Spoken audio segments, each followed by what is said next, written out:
안녕하세요. 저는 50대 후반 여자입니다.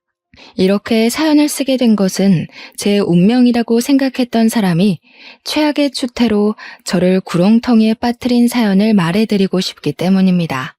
저는 사랑이라 생각했던 남편에게 배신을 당했지만 그 후에 다시 생각지도 못했던 인연을 만났습니다. 돌고 돌아 행복을 되찾은 저의 파란만장한 이야기 좀 들어보실래요? 저는 작은 시골 마을에서 자랐어요. 하루에 몇 번 오는 버스를 타고 나가야 장에 나갈 수 있는 그런 곳이었죠. 저희 부모님은 넓지 않은 밭을 일구며 하루하루 열심히 살아가고 계셨어요. 저희 가족의 삶이 180도 바뀐 것은 연락이 끊겼던 고모 할머니를 만나면서부터입니다. 고모 할머니는 제과점으로 돈을 벌고 주류 사업에도 손을 뻗어 혼자 힘으로 어마어마한 돈을 버신 분이었어요. 고모 할머니는 결혼을 안 해 자손이 없었죠. 고모 할머니가 검은 승용차를 타고 저희 집에 왔던 그날이 아직도 기억납니다. 그날 이후 저희 집은 읍내에 볕 잘 드는 2층 집으로 이사를 했습니다. 아빠는 농사를 정리하고 읍내에 금은방을 여셨죠. 새 집에 사는 건 좋았지만 한편으론 새로운 생활이 답답하게 느껴지기도 했어요. 읍내로 이사 간 지 1년쯤 되었던 어느 날이었어요. 저는 하굣길에 집으로 가지 않고 시골로 가는 버스를 잡아탔어요. 어느 순간 저도 모르게 버스에 올라 있었죠. 그런데 버스에서 웬 남자애가 말을 거는 게 아니겠어요? 그 남자애는 어릴 때부터 자주 같이 놀던 동네 친구 수호였습니다. 야, 너 미희 아니냐? 너네 집 이사 가고 잘 지내는지 궁금했는데 여기서 이렇게 만나네. 근데 너 되게 이뻐진 것 같다. 너희 부모님은 잘 계시지? 아, 너네 형이랑 누나도 다시 와서 공부한다면서? 새 집에서 사니까 좋냐? 어떻게 한 번을 안 놀러 오냐? 근데 너 어디 가는 거야? 수호잖아. 웬일이야. 까까머리 중학생 됐네. 와, 벌써 1년이나 됐네. 난 뭐 새 집에서 사는 건 좋은데 그냥 좀 답답하달까? 예전 동네가 자꾸 생각나더라고. 너네랑 같이 놀던 것도 생각나고. 야, 근데 너 내 소식 궁금했다는 거 거짓말이지? 궁금했으면 편지라도 보내지 그랬어. 그 뒤로 저는 가끔 수호와 함께 버스를 타고 고향 마을에 가서 또 다른 추억을 만들었죠. 그러다가 저희가 중3이 되던 봄이었어요. 어느 날 시내에서 수호를 마주쳤어요. 저는 반갑게 손을 흔들며 인사를 했는데 그날따라 수호 표정이 안 좋은 겁니다.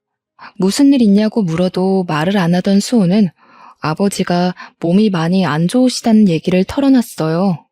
수호네 아버지는 예전부터 기침을 많이 하셨는데 최근 들어 기침이 심해지고 앓아 눕는 날이 많아졌다는 거였습니다. 읍내 병원에 가봤더니 더 큰 병원에 가봐야 할 것 같다고 했다는 거예요. 그런데 집안에 돈이 없으니까 당사자부터가 치료할 의지가 없다는 거였습니다. 저는 그날 처음으로 아빠에게 부탁이란 걸 해봤어요. 수호네 아버지가 많이 아픈 것 같은데 좀 도와줄 수 없겠냐고요. 아버지는 검사를 제대로 받을 수 있는 대학병원을 알아봐 주시고 치료비도 대주셨습니다. 한 동네에서 가족같이 살던 사람들인데 모른 척할 수 없다면서요. 검사 결과는 안타깝게도 폐암이었습니다. 병원 치료에도 별로 차도를 보이지 못했죠. 수호 어깨가 축 처져 있는 걸 보니 마음이 아프더군요.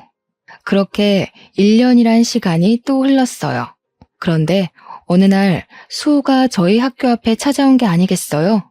저한테 고맙다는 말을 하는데 웬일인지 애가 입술을 꼭 깨물면서 말하더군요. 미희야, 너한테는 정말 뭐라고 할 말이 없다.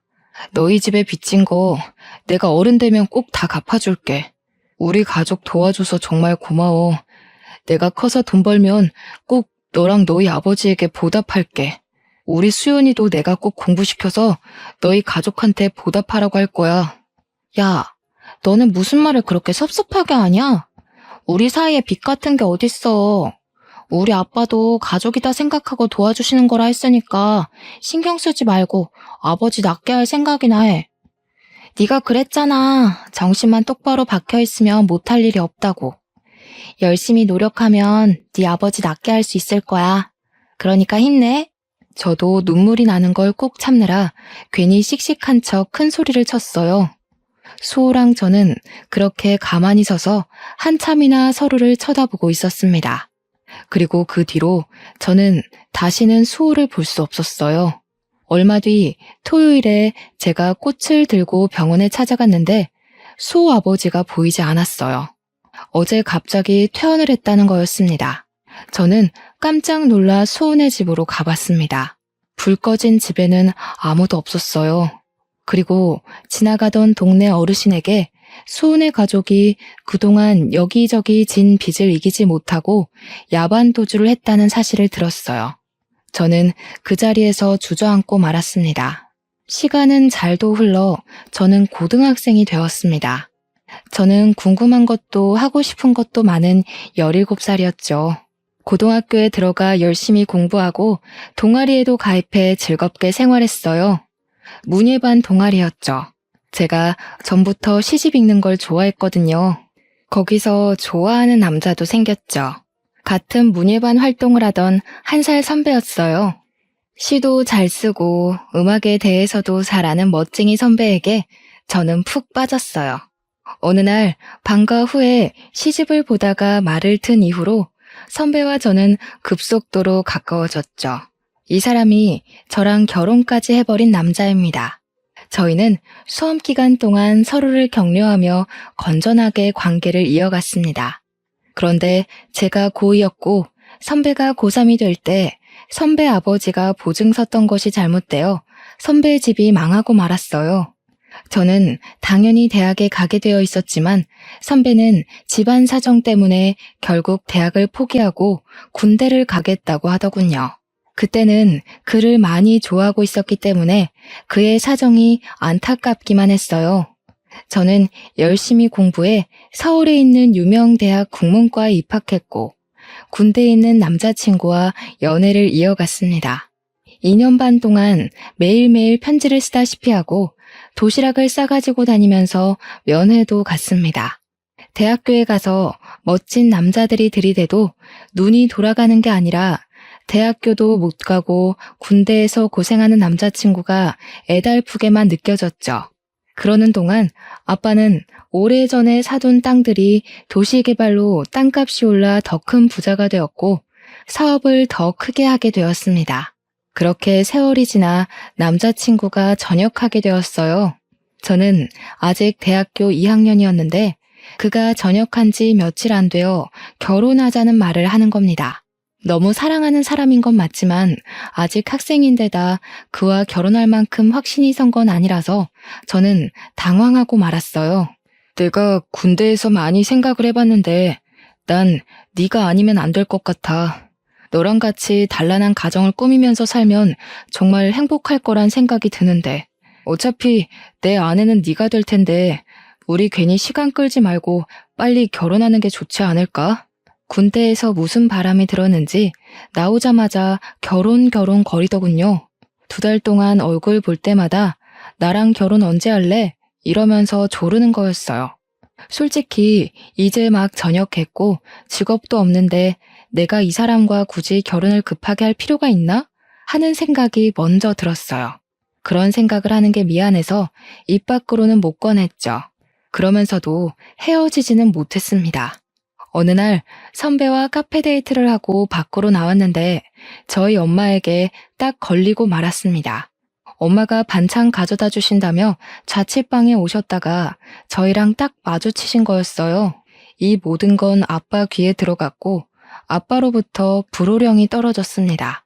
저는 꼼짝없이 선배를 데리고 집으로 갔습니다. 엄마도 그랬지만 선배를 눈앞에서 본 아빠는 더욱 마음에 안 드는 눈치였어요. 평소 사람 좋기로 소문난 아빠가 왜 저러나 싶을 정도로 제 남자친구를 고가운 눈으로 보시더군요. 우리 미희는 어디에나 내놔도 아쉽지 않은 신부감이고 내가 더 훌륭하게 만들 수가 있어. 현실은 현실이라네. 다 큰 처자랑 그만큼 연애했으면 책임을 져야 하는데 자네는 우리 미희를 책임질 능력이 없자는가. 서로 앞길 막지 말고 이쯤에서 헤어지게나. 이런 말 하는 거 고깝게 생각하지 말게.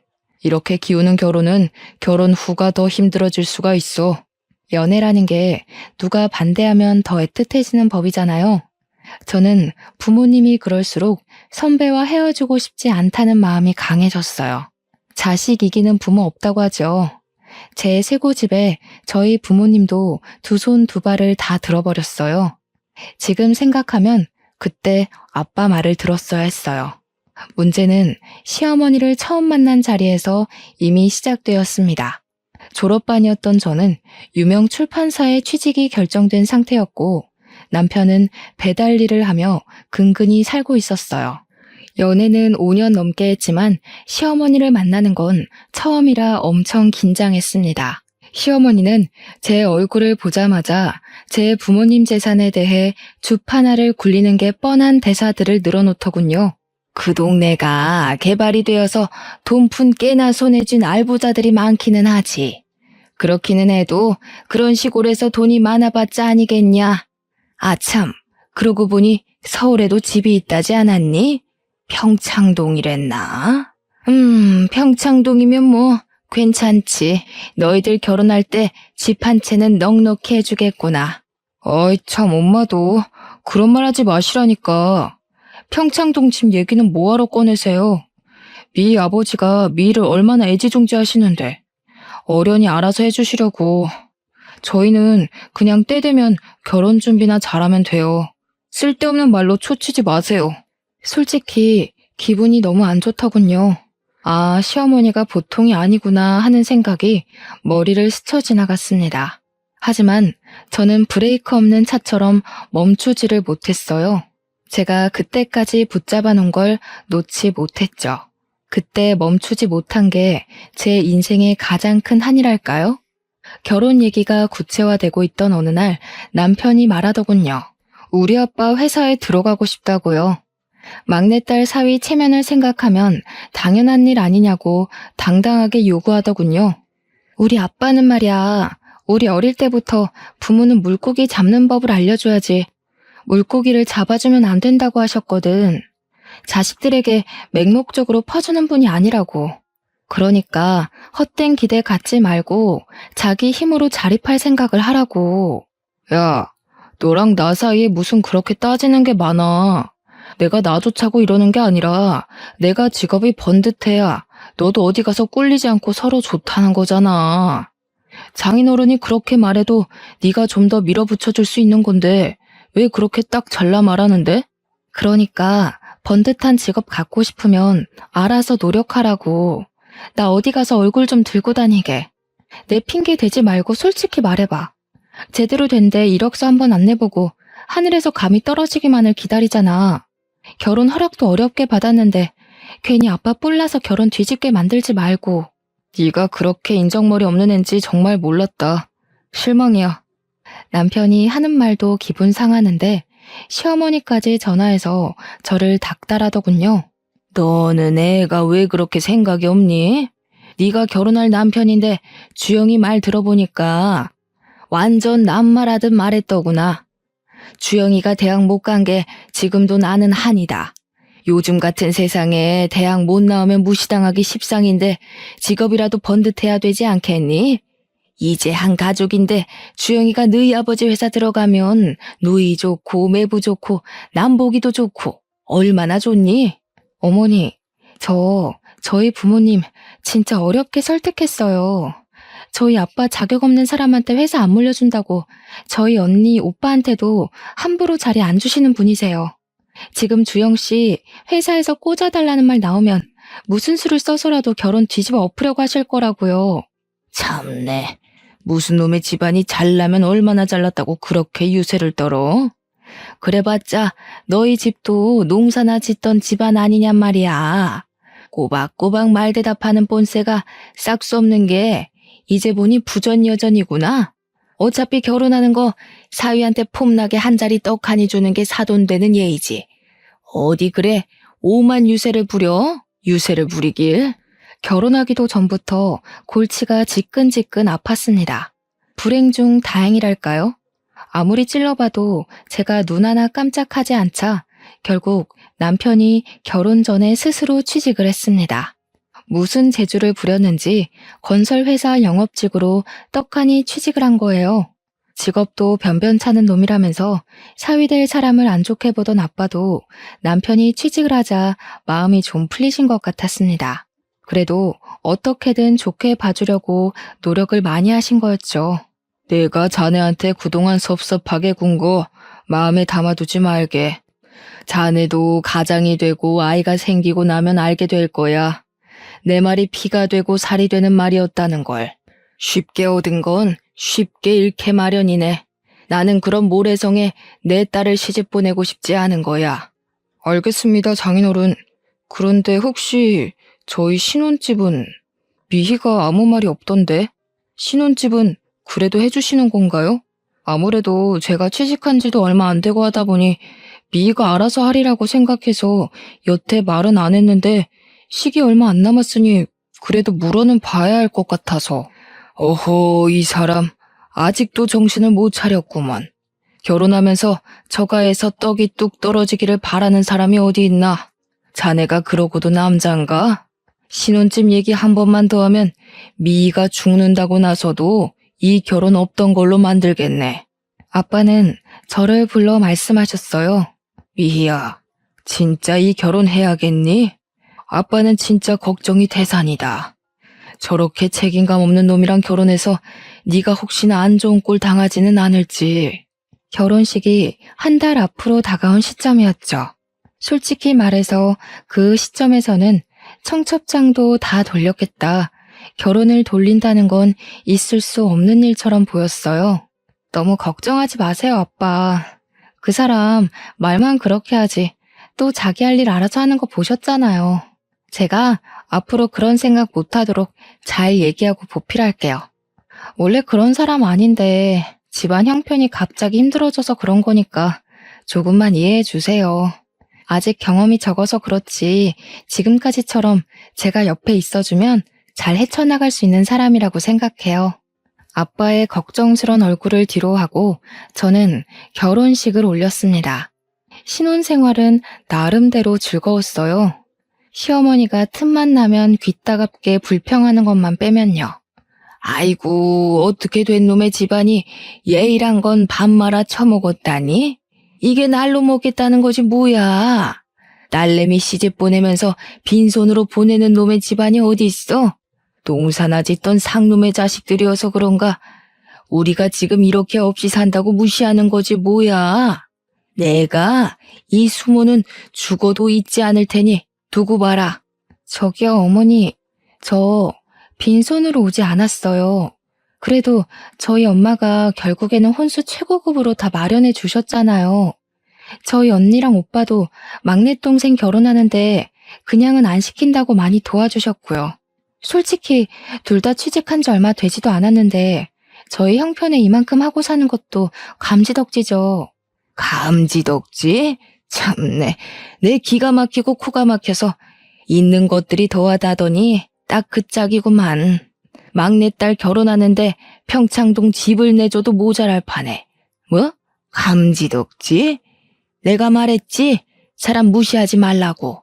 새파랗게 어린 것이 지 아버지 믿고 까부는 모양인데 내가 언젠가 가서 단판을 짓고 만다 이거야.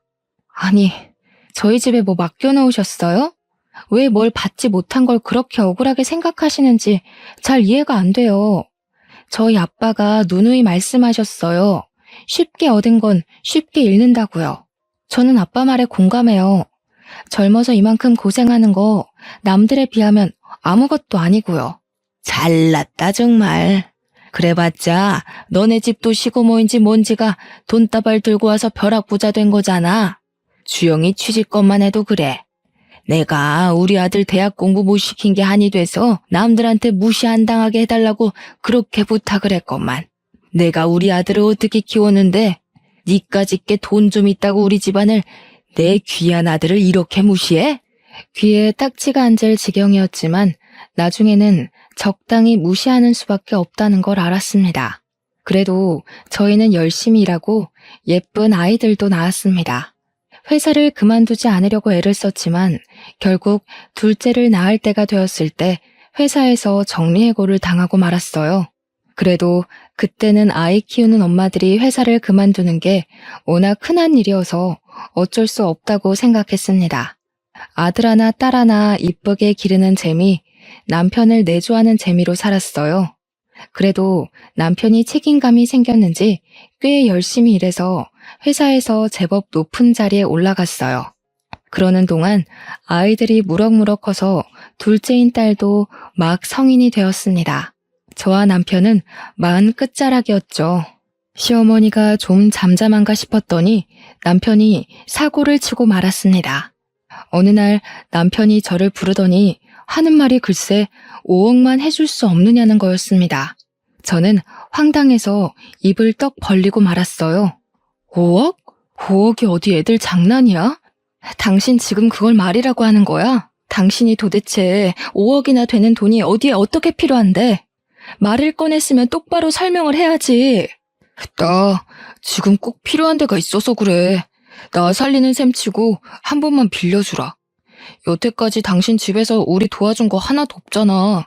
솔직히 이게 말이 된다고 생각해? 친구들은 처가가 잘 사니까 우리도 처가 덕보고 돈 걱정 하나도 없이 사는 줄 아는데 나는 허구한 날 돈돈거리면서 살았다고. 우리 집 덕을 하나도 못 봤다고? 좀 잠잠하다 했더니만 덕을 못 보긴 왜 못 봐. 당신 용종 수술할 때 수술비, 준영이 유럽 여행 갈 때 여행비, 이번에 세영이 대학 등록금까지 아빠랑 언니 오빠들이 알게 모르게 다 내주고 있는 건 왜 입을 싹 닦아 왜? 그 정도로는 만족이 안 돼? 결국 큰돈을 뜯어야 속이 시원하다는 거야? 아니 그게 아니고 당신 집이 그렇게 부잔데 나는 돈에 죽고 돈에 울면서 치사하게 살아왔다 이거지. 솔직히 당신 집에는 5억 정도는 아무것도 아니잖아. 당신은 내가 불쌍하지도 않아? 어쩜 그렇게 인정머리가 없어? 장인어른이나 당신이나 똑같아. 남편, 아니 애들 아빠 살리는 셈 치고 5억만 해주라 제발. 내가 이렇게 빌게. 남편은 제 앞에서 무릎 꿇고 빌기까지 했어요. 무슨 일인지 모르니 답답해서 미칠 지경이었습니다. 그러던 와중 남편의 가장 친한 친구에게 전화가 와서 알게 됐습니다. 남편이 어마어마한 사고를 쳤다는 걸요. 주영이 그놈 예전부터 좀 허무맹랑한 데가 있었잖아요.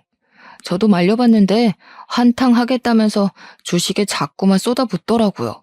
그러다가 결국 회사 돈에까지 손을 댄 모양이에요. 저한테 도와달라고 부탁하는데 제가 그런 돈이 어디 있습니까? 하룻밤을 뜬 눈으로 지새운 저는 결국 다음날 남편을 붙잡고 따졌습니다. 당신 진짜 제정신이야? 당신이 어떻게 나한테 이럴 수가 있어? 내가 당신 하나 믿고 여기까지 온 거 몰라? 준영이, 세영이 아직 대학 졸업도 못했는데 애들이 알면 뭐라고 그러겠어. 애들 보기 부끄럽지도 않아? 나는 여태까지 애들한테 정직하게 열심히 살면 뭐든 할 수 있다고 가르쳤어. 당신이 그걸 다 망친 거야. 그런 범죄를 저질러서. 그래, 내가 회사 돈에 손 좀 댔다. 됐어. 어쩔래? 마누라는 25년 내내 처갓집 돈이라고는 구경도 못하게 만들지. 내가 열받아서 회사 돈이라도 좀 건드려봤다. 어쩔래? 내가 오죽하면 그랬겠니? 내가 오죽 열받았으면 그랬겠냐고. 뭐야? 처가 돈 못 뜯어먹는 게 열받아서 회사 돈에 손을 댔다는 거야? 그게 무슨 해괴망측한 논리야. 당신이랑 당신 어머니는 어쩜 그렇게 논리가 한결같이 거지근성이야? 왜 우리 집에 돈을 맡겨놓기라도 한 것처럼 돈 못 받는다고 핏대를 세우고 억울하기까지 하다는 거냐고. 그래, 억울하다 억울해. 내가 너같이 재미없는 여자랑 살면서 처가 독도 하나 못 본 게 아주 억울해서 미칠 지경이다. 난 말이야, 솔직히 네가 처음에만 그러는 거지 시간 지나면 당신이 바뀔 줄 알았어. 부잣집 아가씨니까.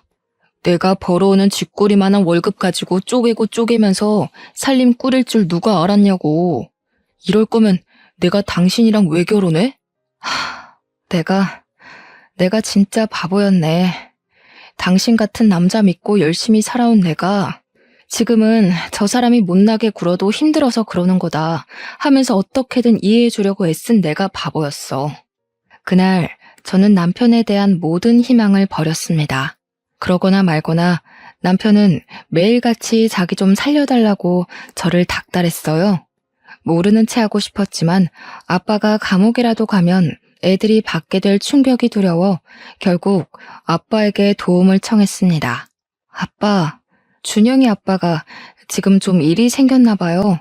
보증을 잘못 써가지고 그걸 얼른 갚아야 하는데 혹시 아빠가 조금만 도와주시면 안 될까요? 그런 놈이랑 결혼해서 아빠한테 이런 부탁까지 해야 한다는 게 치가 떨렸지만 애들을 생각하면 가만히 있을 수가 없었습니다. 그런데 아빠는 제 말을 듣고도 별 말씀을 안 하셨어요. 나중에 알게 된 거지만 그때 아빠 사업이 어려워져 부도 위기에 몰린 거였어요. 게다가 엄마가 나에게 말을 못 하셨는데 아빠는 가난 말기라는 선고까지 받은 상황이었죠. 그때 아빠 마음이 얼마나 딱하셨을까요? 저는 뒤늦게 그 사실을 알고 아빠를 붙잡고 펑펑 울었습니다. 그리고 남편은 곧 싸늘해졌습니다. 저희 아빠 회사가 어려워졌다는 걸 알게 된 거죠. 그 이유를 곧 알게 됐습니다. 저한테는 말도 안 걸던 사람이 이제는 대놓고 어떤 여자와 통화를 하더군요. 그 여자는 남편이 고객을 접대하려고 자주 데려갔던 룸살롱의 사장이었습니다. 남편이 일 때문에 룸살롱에 드나든다는 건 알고 있었지만 영업하는 사람이니 어쩔 수 없기도 하고 크게 걱정하지는 않았어요. 남편이 자기는 그런 여자들 더럽기만 하다면서 거저 줘도 안 먹으니 걱정 말라고 큰 소리를 쳤거든요. 그런데 알고 보니 남편은 그 더럽다는 여자랑 군대에 있을 때부터 그렇고 그런 사이였던 거였습니다. 이 새벽에 어딜 가서 안 들어오나 하고 베란다로 나가보니 남편이란 작자는 스피커까지 켜놓고 룸살롱 마담이랑 통화하고 있었습니다. 저는 조용히 휴대폰 녹음기를 켜서 그 통화를 녹음했어요. 혜은아, 나는 진짜 너밖에 없어. 마누라는 아무짝에도 쓸모가 없어. 내 사랑은 25년 전이나 지금이나 한결같이 너밖에 없다는 거 알지? 이렇게 아무것도 못 뜯어낼 줄 알았으면 처음부터 그냥 너랑 결혼할 걸 그랬어. 나 이제 진짜 더 이상 그 여자랑 살 이유 없어. 계획은 다 틀어졌지만 이제 상관없어. 얼른 이혼하고 너랑 같이 살 거야. 남편이 그 여자랑 하는 말을 들으니 온몸에 소름이 돋았어요. 귓가가 윙윙거리고 그 자리에서 쓰러질 것만 같았지만 무슨 말을 하는지 제 귀로 똑똑히 들어야 했습니다. 알고 보니 군대 갔다 와서 저한테 들이댄 것도 저한테 콩고물이라도 얻어서 그 여자한테 갖다 바치려고 그런 거였더군요. 뜯어낼 거 다 뜯어내서 그 여자에게 새 장가들 심산이었던 거였습니다. 아니, 그 여자는 자기 남편이 감옥 가게 생겼다는데도 아무것도 안 해준다는 거야? 나 같으면 내 장기를 팔아서라도 어떻게든 돈을 마련해주겠다. 자기는 어떻게 그런 여자랑 25년이나 살았어? 그러게나 말이야. 그 옆엔 내가 다른 건 몰라도 애들을 끔찍하게 생각하는 사람이니 애들 아빠가 감옥 가게 생겼다고 하면 아빠를 팔아서라도 뭐라도 해줄 줄 알았지. 괜히 거짓말해준 홍석이한테만 미안하게 됐지 뭐야. 하여튼 그 옆엔 애도 독한 여자라니까. 아, 됐어. 자기, 나 돈 많이 버는 거 몰라? 5억? 그까짓 돈 나 하룻밤에도 버는 사람이야. 그 옆엔 애랑은 차원이 다르다고. 자기 하나 정도 책임지는 거 일도 아니니까 걱정 말고 나한테 와. 이제 나도 자기랑 좀 편하게 쉬고 싶네. 역시 능력 있는 여자가 좋구먼. 집에서 바가지 긁을 줄이나 아는 옆엔 애랑은 차원이 다르지 그럼. 거리 어머니 최고라니까. 내가 처음부터 알아봤어야 하는 건데. 다음날 아침 저는 뻔뻔하게 식탁 앞에 앉은 남편에게 밥 대신 어젯밤 통화의 녹음을 틀어줬습니다. 독한 년, 네가 그딴 식으로 하니까 너한테 정을 줄래도 줄 수가 없는 거야. 치가 떨리는 년. 더 이상 내려갈 바닥도 없었습니다. 그래도 아이들 아빠이기에 그때까지도 저는 끝장을 보고 싶지는 않았어요. 고민하다 시어머니를 찾아갔습니다. 당신 아들의 쓰레기 짓을 밝힐 생각이었습니다. 그런데 시어머니가 자기가 먼저 선수를 치는 게 아니겠어요? 너희 집 망했다면서? 그렇게 유세 부리더니 꼴 좋지 뭐야. 내 그럴 줄 알았다니까. 우리 아들 도와주지도 못하는 며느리는 이제 필요 없다 이거야. 솔직히 너한테 볼 게 돈 많은 친정밖에 더 있었니? 우리 주영이는 훨씬 더 능력 있는 여자 만날 수 있다고 내가 누누이 말했지? 능력 있는 새며느리 들어오면 나야 좋지. 당신 아들이 그래요? 능력 있는 여자 새로 만날 거라고? 그래. 능력 있는 커리어우먼 만난다길래 내가 그러라 그랬다. 진즉에 그랬어야지. 인생에 하등도 만들고 툭하면 바가지나 긁는 옆에 내를 뭐 좋다고 수십 년이나 데리고 살아? 지네 돈은 지네 돈이라고 움켜쥐고 한 푼도 안 주려고 부들부들 떨더니 잘 됐지 뭐. 이제 서로 갈 길 가면 되는 거 아니냐? 그 여자가 커리어우먼이라고요? 어머니, 그 여자 무슨 일 하는지 몰라서 그러시는 거죠? 당신 아들이 결혼 전부터 술집 다니면서 사귄 여자라고요. 자기 입으로 그렇게 더럽다고 저도 안 먹는다고 멸시하던 그런 여자라고요. 그래도 좋으시다는 거예요? 진짜 애들 아빠가 그런 여자랑 붙어 먹어도 괜찮으시냐고요. 아이고 참네. 요즘 같은 세상에 직업에 귀천이 어디 있나. 개같이 벌어서 정승같이 쓴다는 말이 괜히 있는지 알아? 그리고 너 그거 아니? 주영이 회사에 넣어준 것도 그 여자가 해준 거. 너는 아무리 부탁해도 안 들어준 걸 그 여자는 한 방에 해결해준 거란다. 이제 무슨 말인지 알겠지? 알아들었으면 내 아들 앞길 막지 말고 썩 꺼지거라. 남편이 룸살롱 마담이랑 그렇고 그런 사이란 걸 안 순간부터 저한테 돈 뜯어내려고 그런 거짓말까지 꾸며냈다는 걸 알았을 때도 저는 어떻게든 이성을 잃지 않으려고 노력했습니다. 저는 엄마이고 저에게는 지켜야 할 가정이 있으니까요. 하지만 시어머니가 뱉어내는 천박한 말들을 듣고 있자니 인간적인 선을 넘지 않으려고 저 혼자 아무리 발버둥 쳐봐야 될 일이 아니라는 걸 깨달을 수밖에 없었습니다. 시어머니는 다 알고 있었던 거예요. 남편이 결혼 전부터 바람 피운 것부터 돈 뜯어내서 세장가 가려고 저랑 결혼한 것까지 그 어머니의 그 아들이라고 부끄러운지도 모르고 모든 걸 제 탓으로 돌리고 있더군요. 아픈 아빠한테는 사실대로 말할 수가 없었어요. 엄마에겐 말할 수밖에 없었지만 병원에 있는 아빠 모르게 이혼 소송을 준비했습니다. 김서방은 왜 안 오냐면서 할 말이 있다고 남편을 찾는 아빠 때문에 저는 입술을 깨물며 눈물을 참아야 했습니다. 그래도 이혼 소송은 제대로 진행되고 있었어요. 저를 우습게 여긴 남편이 조심성 없이 상간녀랑 통화한 덕에 남편 귀책 사유로 이혼 소송을 했죠. 아이들에겐 미안했지만 아이들을 위해서라도 그런 사람과는 연을 끊어야 했어요. 애들이 성인이긴 해도 아직 어렸지만 숨기려 해봤자 더 상처만 받을 것 같아 억지로 숨기려 하지는 않았습니다. 예상대로 아이들은 크게 놀라고 상처를 받았지만 그래도 상황을 냉정하게 파악하고 제 편을 들어주더군요. 아빠는 결국 돌아가셨습니다. 저는 모든 걸 잃은 기분이었어요.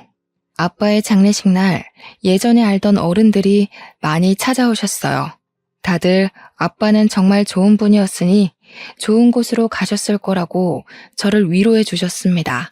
그리고 장례식 둘째 날 어떤 남자가 쭈뼛거리며 장례식장으로 들어서더군요.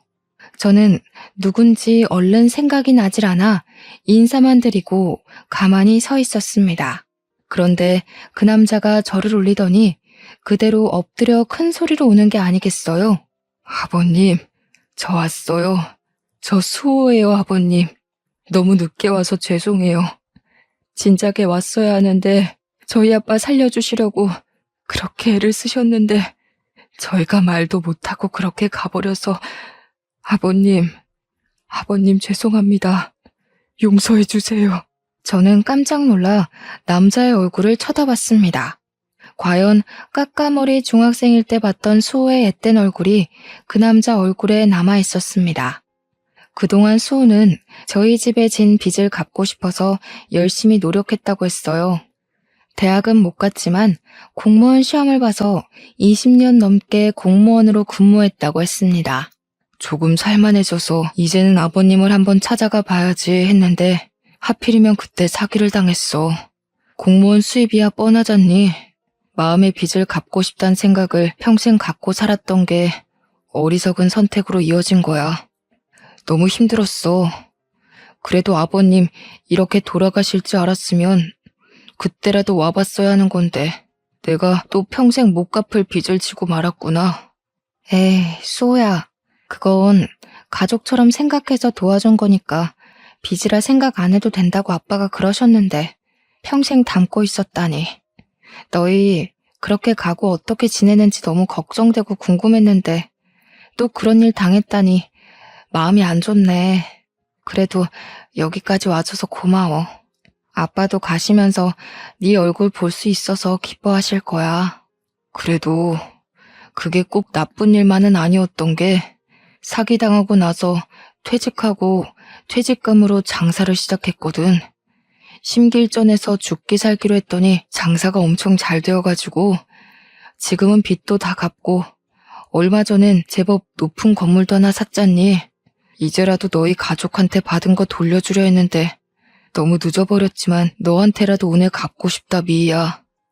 수호는 저희 집 사정이 안 좋아진 데다 제가 남편에게 배신당해 이혼한 걸 알고는 무척 가슴 아파했습니다.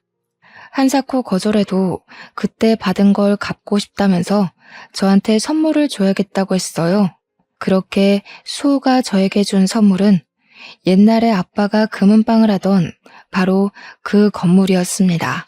진짜 이렇게까지 안 해도 되는데 수호야, 이 은혜를 어떻게 갚지? 너는 평생 마음의 빚을 안고 살았다면서 나한테 똑같이 빚을 안겨주는구나. 너야말로 빚이라고 생각하지 마. 너희 가족한테 받은 거 생각하면 이것도 아무것도 아니야. 마음 같아선 더 큰 건물 주고 싶다고 그때 우리 아빠 아프고 나서 자꾸 빚만 늘어가지. 빚쟁이들이 틈만 나면 집에 들이닥쳐서 협박하지. 진짜 죽을 맛이었거든. 다른 이웃들은 다 돈 못 돌려받을까봐 눈이 퍼렇게 변해가는데 너희 아버지만 돈 안 갚아도 된다고 다독여주시고 우리 집에 쌀도 갖다 주시고 그랬어. 우리 아빠가 그랬다고? 나는 몰랐는데. 난 너희 집 그렇게까지 힘든 것도 모르고. 너까지 동정했으면 내가 오히려 힘들었을 거야. 아저씨가 몰래 도와주신 거야. 솔직히 나 그 뒤로 너희 아빠 덕에 똑바로 살 수 있었어. 우리 아빠 돌아가시고 한동안 방황했거든.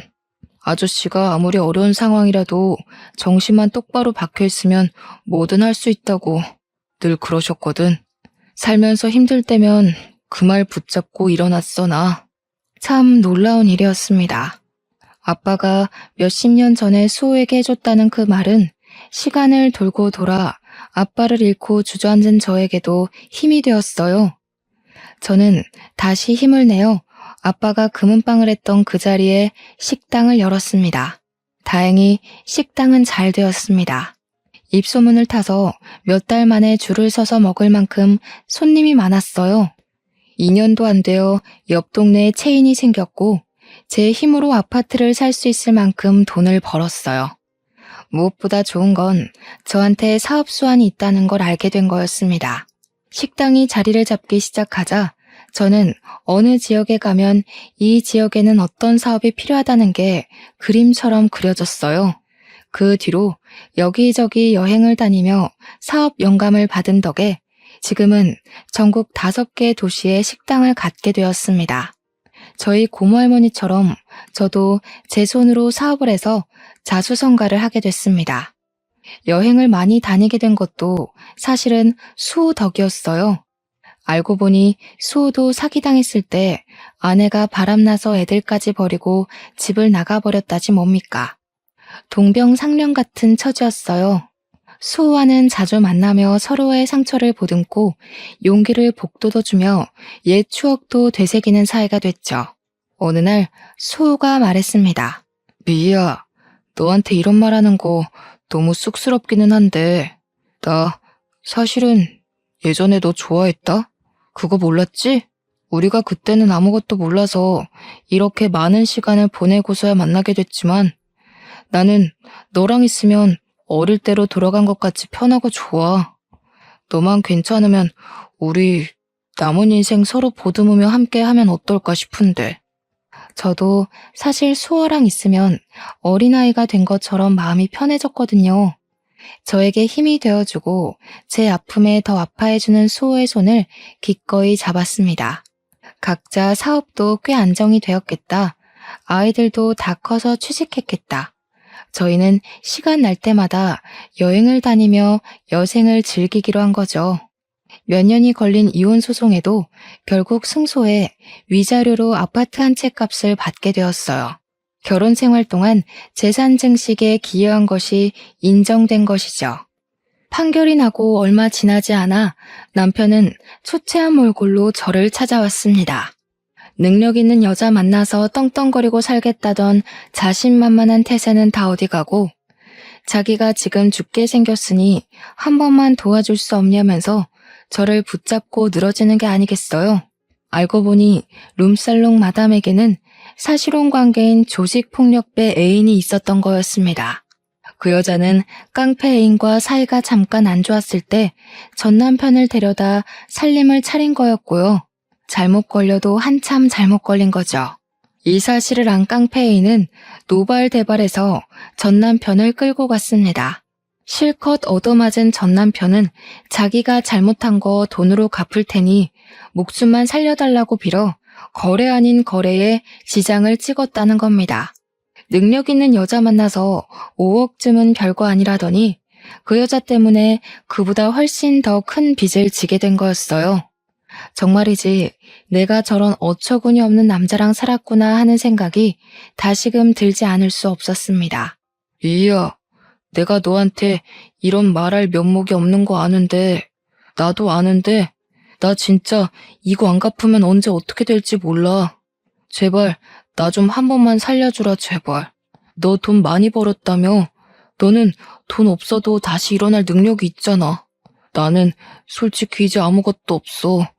애들 아빠 살리는 셈 치고 아직도 더러운 입으로 애들 우는할 힘이 남은 걸 보니 당신은 아직도 멀었네. 준영이랑 세영이가 그러더라. 아빠도 아빠 같아야 아빠지. 엄마 속여먹고 등쳐먹은 더러운 인간은 아빠가 아니라고. 요즘 애들은 부모라고 무조건 편들어주고 그러지 않아. 내가 그러지 말라고 해도 아빠랑 영 끊자고 자기들이 먼저 그러더라. 시어머니까지 연락해 여태까지 안 도와줬으니 이제는 한번 도와주라고 말도 안 되는 소리를 짓거렸습니다. 아무리 그래도 애들 아빠인데 어쩌면 애들까지 너 닮아서 인정머리 없고 싹수가 없니? 너 이제 돈 많다며. 지금껏 못 쌓은 덕 쌓는 셈 치고 애들 아빠 한 번만 도와줘라. 걔가 그 나이에 무슨 재주로 그 큰 돈을 만드니? 어머니, 전 그 사람이 못나게 굴어도 전 상황이 어려워서 그런 거려니 조금 있으면 괜찮아지겠거니 했어요. 그런데 아니더라고요. 제가 이해해주면 할수록 그 사람은 점점 더 최악의 인간이 되더군요. 이제 보니 그런 인간 쓰레기 만드는데 어머니가 톡톡히 공을 세우셨네요? 어머니도 그러지 마세요. 그거 자식 위하는 거 아닙니다. 애들은 그 인간 상종도 말라는데 저는 전 남편이란 인간에게 똑똑히 한마디 해줬습니다. 우리 아빠가 그러셨거든.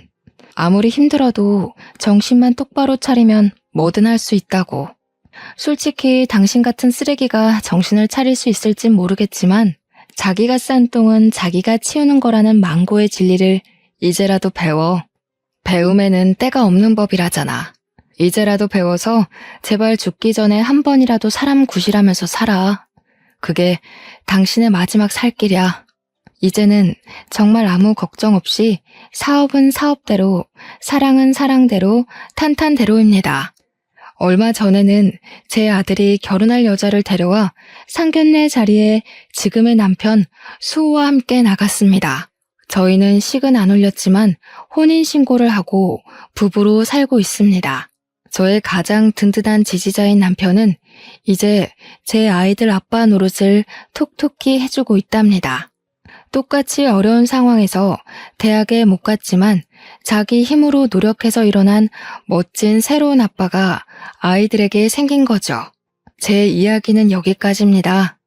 제 첫 결혼은 최악이었지만 지금은 정말 행복한 삶을 살고 있어요. 처음부터 서로를 알아봤으면 좋았을 걸. 전 남편이라는 쓰레기 때문에 너무 먼 길을 돌아왔네요. 하지만 저는 후회하지 않아요. 아이들이라는 좋은 선물도 받았고 아픔을 딛고 일어나는 법도 배웠으니까요. 이렇게 뒤늦게라도 찾은 행복을 여러분께 조금이라도 나눠드리고 싶네요. 여러분도 저희 아빠 말처럼 어떤 상황에서도 포기하지 마시고 행복을 찾으셨으면 좋겠습니다.